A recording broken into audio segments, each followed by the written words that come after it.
আসসালামু আলাইকুম। নাহার্স কিচেনে সবাইকে স্বাগতম। আচ্ছা, কেমন হয় বলুন তো? টক, ঝাল, মিষ্টি এই ৩টা স্বাদে যদি আমরা একটি তরকারিতেই পাই, দারুণ তাই না? আজকে আমি এরকমই একটা রেসিপি নিয়ে এসেছি। চলুন দেখে নিই আজকের রেসিপিটা। আমাদের শুরুতেই লাগছে কচুমুখী।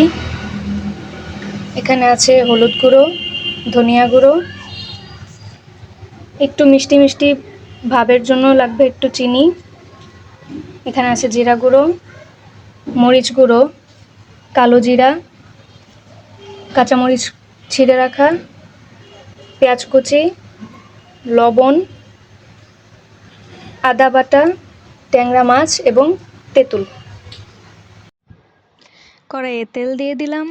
তেলটা গরম হয়ে গেলে দিয়ে দিব কালো জিরা এবং পেঁয়াজ দিয়ে ভালোভাবে ভেজে নিব।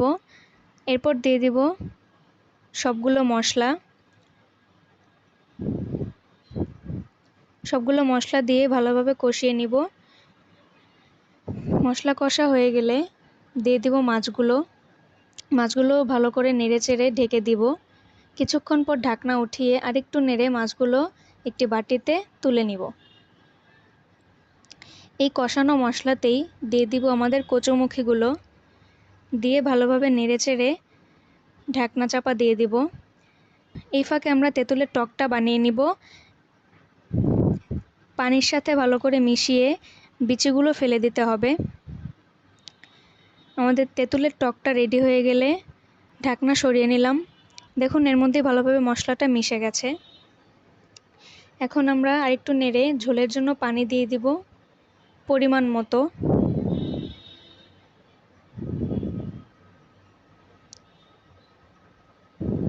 এরপর দিয়ে দিব তেঁতুলের টকটা আর চিনি এবং কষিয়ে রাখা মাছগুলো।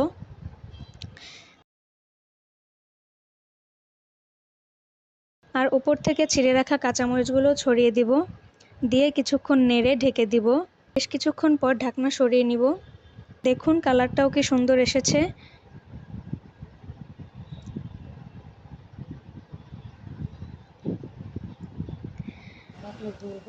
হয়ে গেছে আমাদের আজকের সুস্বাদু রেসিপিটা, টক ঝাল মিষ্টি দিয়ে কচুমুখী ট্যাংরা মাছের ঝোল।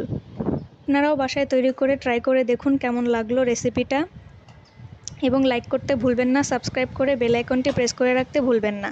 এতে করে আমাদের ভিডিওটি সবার আগে আপনার কাছে পৌঁছাবে। ধন্যবাদ।